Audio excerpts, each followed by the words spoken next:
This may be the last time this very popular knife making company send me their knives for a review.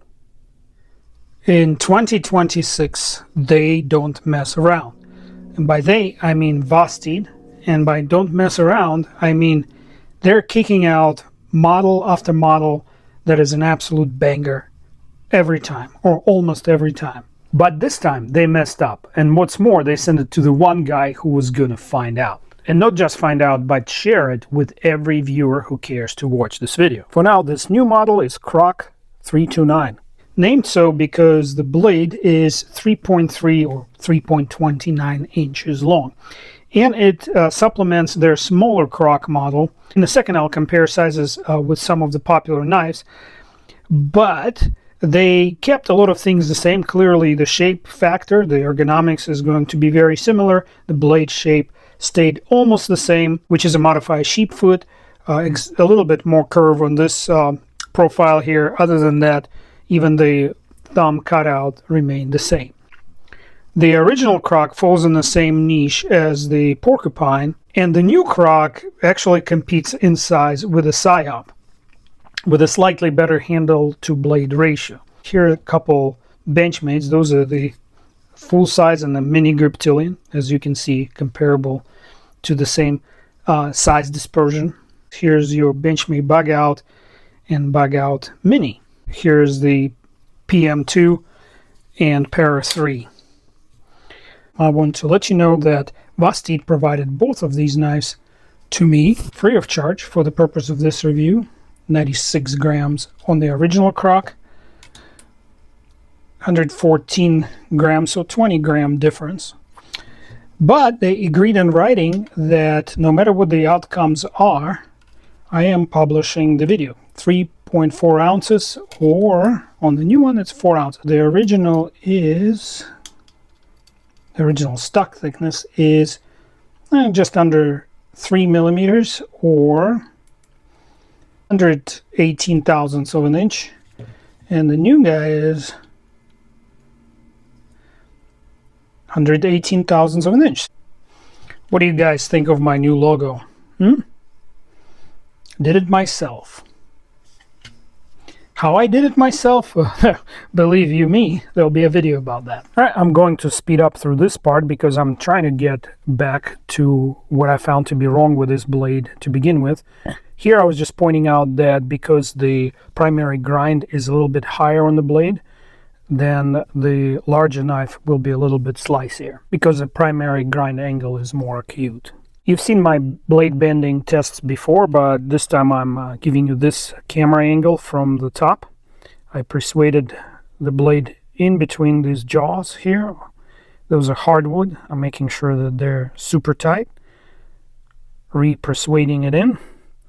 And now this rod here with a hook on the end, it's set at 15 degrees, and that's where I take the blade to 15 degrees, which is a pretty severe prying angle.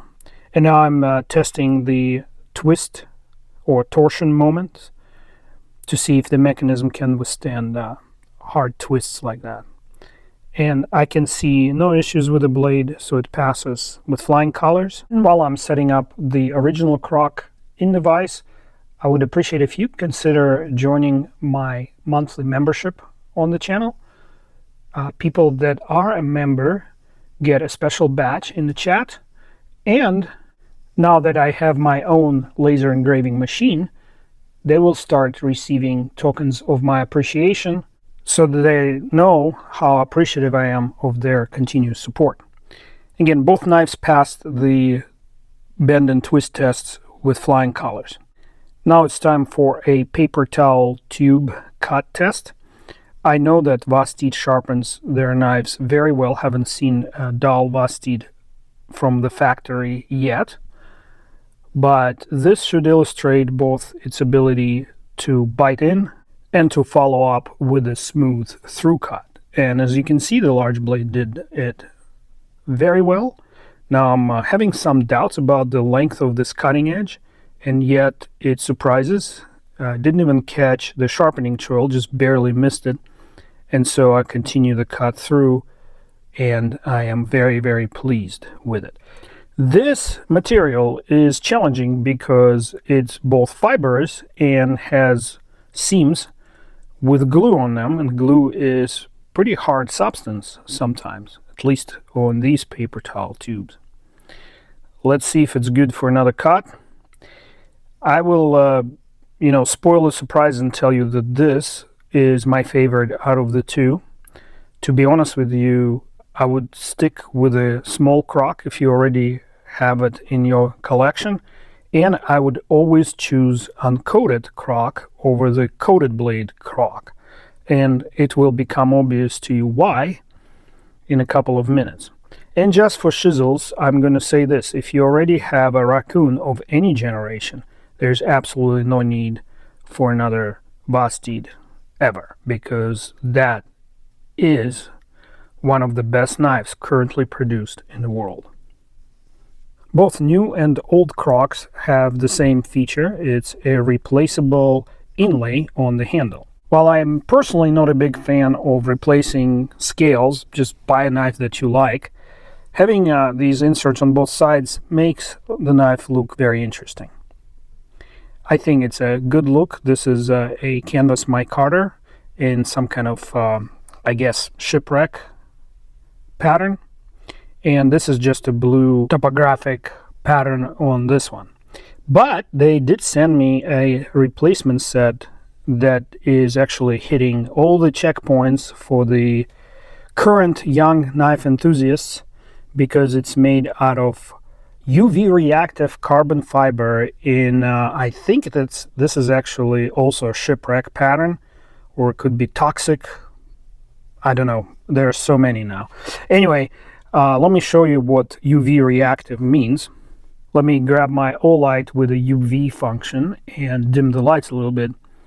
And you do need UV flashlight to unlock this semi-hidden feature.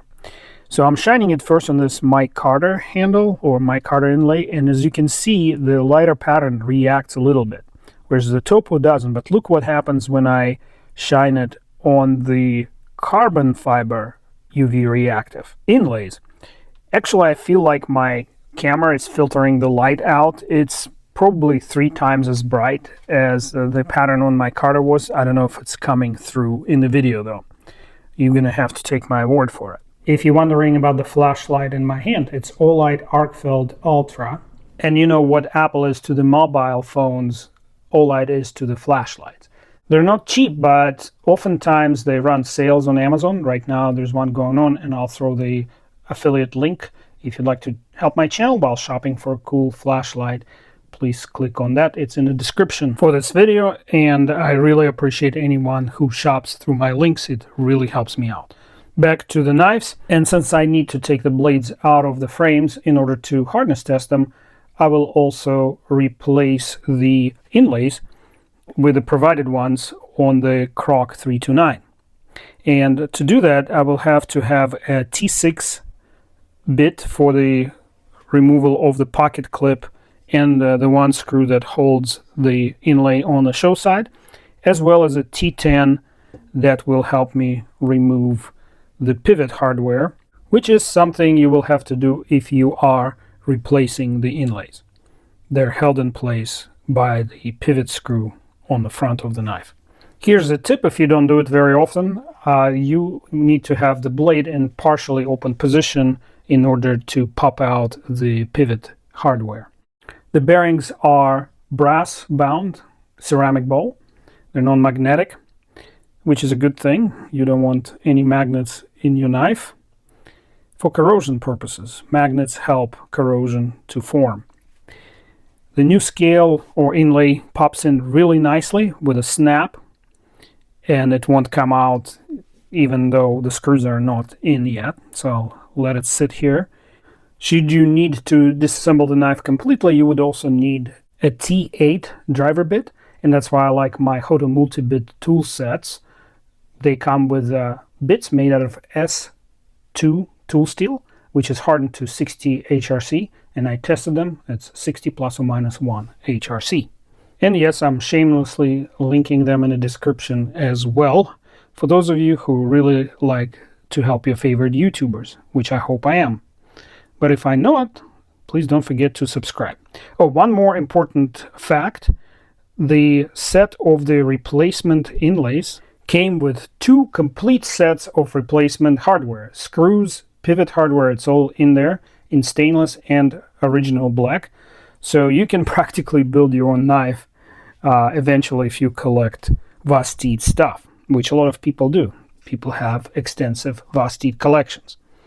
And finally, we are going into the hardness test using this Rockwell tester, which I calibrate, or verify calibration, I should say, using this independently certified serialized block rated at 62 HRC precisely. So what I'm doing here, I am going to run the test on the calibration block, and it will inform me if my Rockwell tester is within the calibration. I'm allowed to have a small discrepancy, but my device here has been running spot on or within 0.2 HRC, so 0.2 of HRC consistently. And so my calibration result comes in right at 62 HRC spot on. This is a pretty basic Rockwell tester. I was able to calibrate it accurately because I have extensive experience in machine shop operations, but it still set me back, all said and done, about $1,800. And that's why I'm drumming up your support. My next target is XRF metal detector machine. These are about $16,000 to $25,000. But as a recent experience shows, in case of Bark River knives, some manufacturers are unscrupulous and they substitute cheaper steels that are mislabeled as more expensive ones. That's why I would like to have this machine on the channel to hold their feet to the fire. And here comes our first result. And we got 61.6 HRC, which is a very good result for the steel. Because S35VN has very good edge retention, but it is not particularly tough. In other words, it can crack or chip when you apply bending stresses on it. 60 to 62 HRC is an ideal spot that most manufacturers try to shoot for. This is the uncoated blade from the smaller Kroc, and that is why I'm a little bit worried, because if it comes in the middle or on the lower end of this range, 60.2 on the second poke, that's what I'm talking about. So we're at the bottom of the preferable range of hardness. I'm concerned about the other blade because it is titanium nitride PVD-coated. PVD stands for particle vapor deposition or plasma vapor deposition, used interchangeably in the industry. And that means the blade is subjected to a very hot plasma stream with deposited metal pulverized or atomized within that plasma. And the third poke on uncoated blade comes at 60.5 HRC. And so I'm going to poke it one more time just to make sure that the first poke at 61, what was it, 0.6 HRC was actually an outlier due to material swap. By the way, out of all coatings that could be applied to the blade, DLC is the only one that does not affect hardness, because Cerakote and gun coat are also high heat application processes, and I would expect potential issues there. DLC is a more expensive process, but it doesn't affect the hardness by more than quarter to a half point. 61.1 HRC on that last poke for an average of 60.6 HRC for this blade. And I mean this blade, not a blade. Here's the coated one, and I'm really not looking forward because in my gut I can feel what's going to happen. And let's hope I am totally wrong about my prediction. So here I go. If the manufacturer makes a batch of, say, 1,000 blades, and then they want to coat half of them, they don't segregate the 500 future coated blades from the 1,000 as it goes through heat treat, because they probably don't even do the heat treat at the same place where they do the coating. So the blades come fully heat treated, then they separate them into the batches. 58.1 as predicted. Darn it. So what do I mean by fully heat treated blades? They austenitize them at high temperature, and then they temper S35VN 2 times. Each temper is a 2-hour cycle at about 400, give or take, degrees Fahrenheit. All right, second poke is coming, and I still have some hope that the first one was an outlier. Let's see. Nope, 68.0 HRC. So now imagine you take a well heat-treated blade and then you put some coating on it for an hour and a half to 3 hours in a hot oven at the same temperature or close to the same temperature as tempering was done at. What do you expect is going to happen? Exactly what's happening here. You can't even really call it tertiary tempering because it's more of an annealing process at this point, and that's what you get. 57.7 HRC. It's not getting any better. 57.9 is the average hardness for this blade. And the reason I keep saying this blade is because the industry standard test method requires testing 5 to 20 items out of a batch to give you a statistically accurate average. All right, the knife's reassembled really well. Well designed, well machined, centered blades. No blade rocking up or down, side to side. No complaints there. My biggest complaint is this coating. I've been barking up that tree for about a year now. A manufacturer will not reduce the batch size to 500 until the entire heat treatment cycle is done. And so if the company who does the heat treat, which Vosteed doesn't do their own knives, they order them somewhere. So if this company who made this blade and heat treated it knows what they're doing, this S35EN will end up between 60 and 62 HRC, maybe 62.5. But if then they get these blades from this company and then send half of them to be PVD-coated, then they're taking a risk of reducing the hardness of the blade. It's not the coating itself that's giving me a lower reading, it's the substrata, the actual blade steel that has been tempered one extra time, because the temperatures for PVD coating are very comparable to the tempering temperatures for S35EN and that entire family of steels. The quickest way to check if you want to buy a blacked out blade like this is go online, punch in the steel that the blade is made out of, and say, like, let's say S35EN data sheet. When you open the data sheet, look for tempering temperatures. If the tempering temperatures are 450 or lower, don't buy a knife with PVD coating or Cerakote or gun coat. Those are all heat intensive process. DLC coating is okay. For some reason, the process takes so little time that the blade doesn't get heat soaked enough to lose its hardness. If the blade you're interested in is made out of tool steel like 3V, M4, G2, then you're okay. Any coating will not affect the blade's hardness because they temper at about 500 Fahrenheit.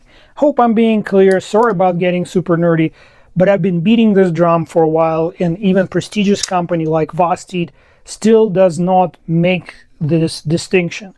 So if Vosteed is watching this video, please ask your heat treatment vendor to heat treat blades to the absolute top of their range. And then when you segregate the ones that need to be coated, you will get normal range, whereas your uncoated blades will be at the peak of their hardness. And I don't foresee anyone complaining about that. So look, I do this for a living.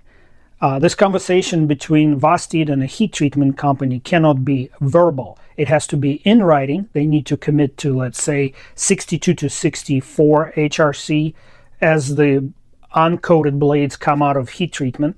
And they have to commit to independently testing a sample out of each batch they process for you before delivering it to you for finishing. Now, whatever you spent out there in the People's Republic on that process is going to be less than what you're going to lose in sales after this video and some maybe others like it come out. Because the word gets around, here in US, the knife enthusiast community always errs on the side of higher hardness. It's just as simple as that.